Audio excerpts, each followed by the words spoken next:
Here's an example that uses the segment addition postulate, a little bit different than the last example we just looked at.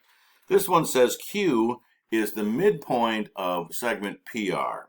What are the length of PQ, QR, and PR?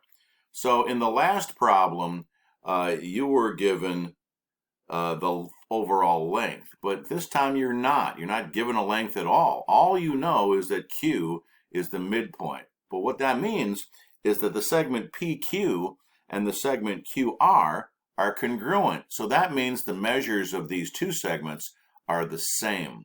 So what we can do is we can actually set this length equal to this length. So in our equation, we're going to write 6x minus 7 equals 5x plus 1.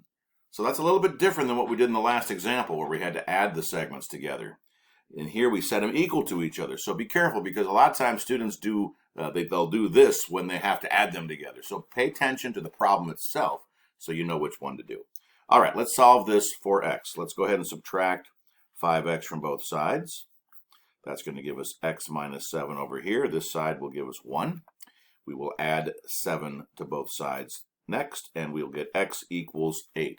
8 is not the answer, but it is the length of x. Now we simply have to plug it into either of these or both. I'm going to plug it into that one. I think it's going to be a little bit easier.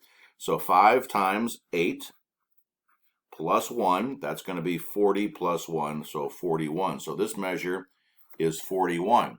Now you could plug 8 in here, but remember, these segments are congruent. So that means this one also has to be 41. And so the total length would be 41 times 2, or 82. So PQ is 41, QR is 41, and PR is 82.